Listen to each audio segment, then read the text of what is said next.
Alright, so I wanted to do a quick couple words. I'd been meaning to make a video for about a week, and it was mostly about Juan Williams firing from NPR for his comments that when he gets on an airplane and there's somebody in Muslim garb that he feels threatened or less safe, and there's been a huge uproar on the right that NPR shouldn't have fired him, that this was somehow restricting his freedom of speech, when really what it is him expressing a bigoted opinion. And I was kind of disappointed in tonight's debate that Alex Sink, our Democratic candidate for governor, took Rick Scott's position that he shouldn't have been fired. This is the same thing as if a commentator got on the air and said that every time a black youth walks by, they lock their car door because they're afraid. They're basing their fear on a stereotype, whether it is of the young, violent black youth or a man wearing Muslim garb. I mean, Al-Qaeda's pretty smart. They can wear normal clothes, like regular, traditional American dress.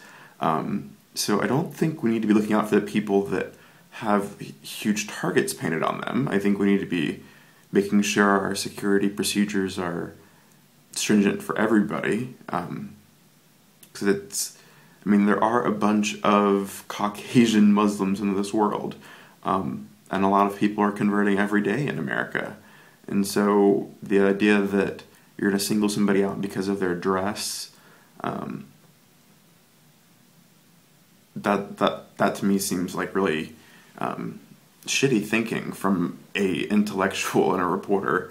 And as NPR stated, this was not his first comment like this. They had asked him to not make similarly inflammatory remarks, and he continued. So, it's not a freedom of speech issue. I think we can all agree that employees may have freedom of speech, but not always in the workplace. If you work retail, you don't have the freedom of speech to, say your customer is being an asshole, and expect your employer not to fire you. There are just certain things that you do and do not say, but because Mr. Williams was a journalist and the right is like, oh, we're afraid of Muslims and Muslim dress too, so they've kind of latched onto that. But I also wanted to talk about reverse racism, intersecting hierarchies, and the value of diversity and affirmative action, which are kind of all related, sort of, back to Juan Williams. But, I was talking with somebody and we were talking about Supreme Court Justice Sotomayor. We were talking about Obama's appointees, and he mentioned something about her wise Latina crack. Basically, she had said previously at a event that she thought that in most situations a similarly educated Latina woman would come to a better decision, I think she used those words, better decision, than a white male counterpart. And it ruffles feathers for, I will say this friend is Caucasian, it ruffles feathers when people assert that the idea that because somebody is from a more diverse background that they have a more complete view of things. And I don't think I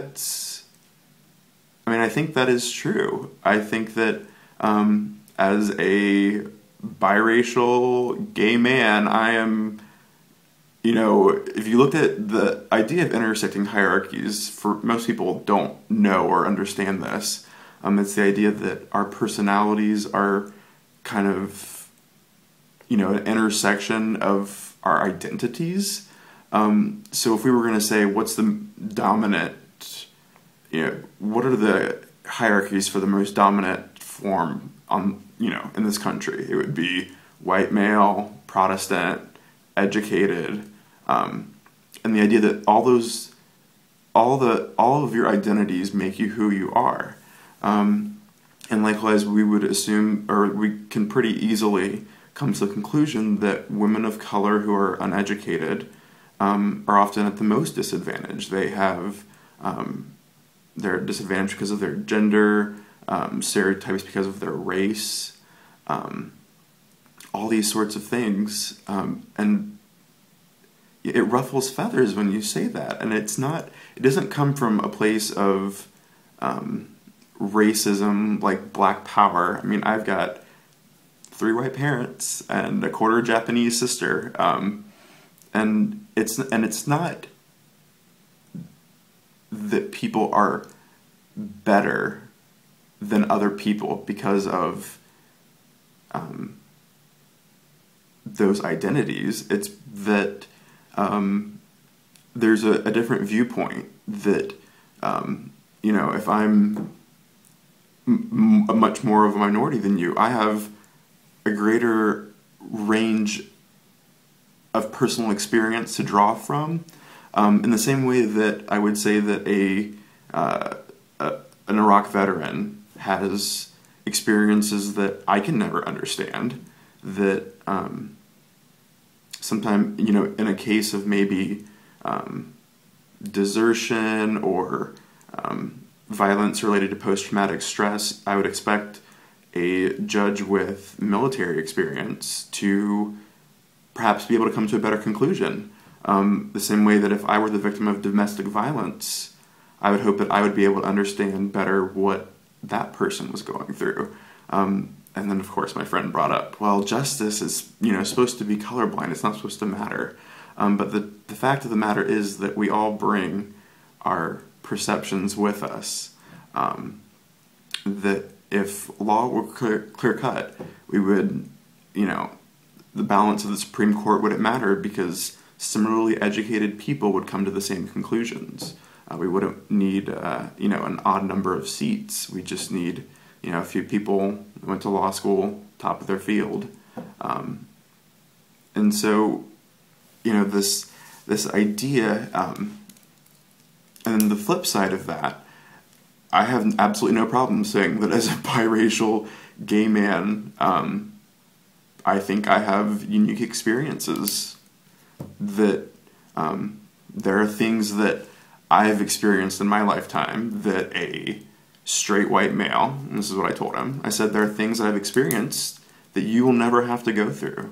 And it's not, I'm not taking it out on you, it's not your fault, but that's just the way of the world. I mean, I remember being a 5 or 6-year-old kid. My grandparents lived and do live now again in Cairo, Georgia. It's it's still small, but they've got like a super Walmart now, so good times. But I remember being like 5 or 6 years old, and I'd walk in with my 2 white parents, and my sister looked really Japanese when she was young, and just getting stared at. And, even as a kid, you notice that an entire restaurant is turned around and staring at you and your family. And then being gay obviously produces its own good times. I was fired from one of my jobs because basically I worked at a car dealership doing administrative stuff, and one of the salesmen said something, and I was just like, if you're into that sort of thing, he was like, so you're, and I was like, gay? Yeah. And then 2 days later, miraculously, the requirements of my schedule changed, and I was in school at that time. They knew what my schedule was. So basically I was forced out. And then the result of that was that at my next job, when I went into interview, I interviewed at a law firm where I worked for a little bit, and at the end of the interview, the office manager said, "Well, is there anything else, you would like to say? I think you've done a really great job." And I said, "Yeah, I want to tell you that I'm gay, that it's not a defining characteristic, but that's part of who I am." And so I've taken the view that I'm out to everybody at all times. I'm not going to perpetrate. I think the closest I come to, performing is around my grandparents. But I would rather deal with the hurt up front. I would rather just not get the job or not be friends with somebody than to, get attached or, enjoy my job and then lose it. It happened when I came out of the closet. Friends that I thought were friends were no longer friends.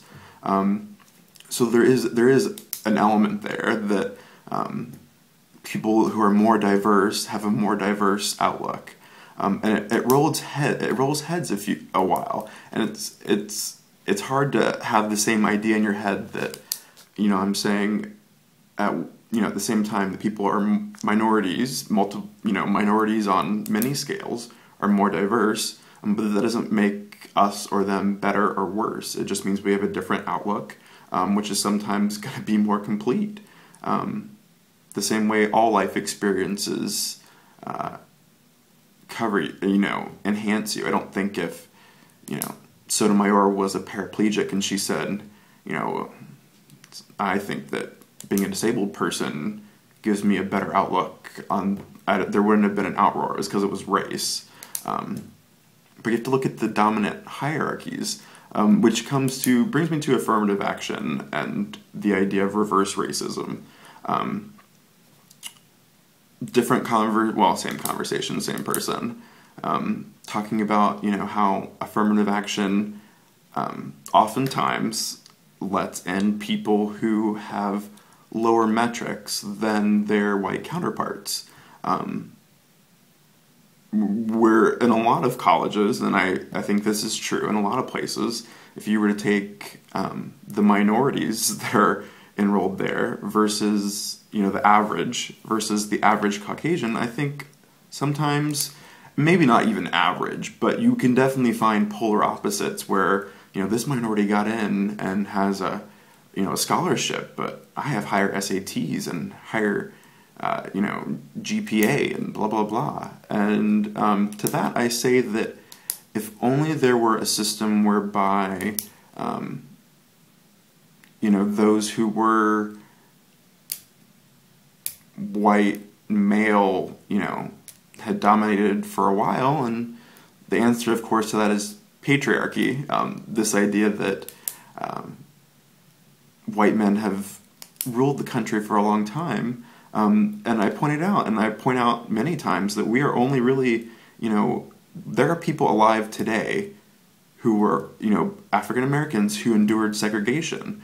And so my friend asked me, when are we going to be caught up? When can we go back to just no discrimination, not affirmative action? And I said, when wages equalize, when a white woman still makes 77 cents for every dollar that her male counterpart makes. And going back to intersecting hierarchies, the more minority labels you add in, the lower that wage goes. So black women traditionally make the least amount of money compared to their counterparts. Latinos and Latinas traditionally do better than African Americans. It's really like this darkness of your skin color is inversely proportional to your salary. But I think that's a good idea, that maybe no more affirmative action when minorities are making the same amount of money as their equal counterparts. I mean, that's equalized for education, experience. I mean, it's a wage gap. But I just thought I would share that sometimes people, I think, don't really think about stuff. And like I said, it's not about being better or worse than somebody else. It's about a more complete outlook. Instead of life experiences, it's because of who you or we are. But that's it for now.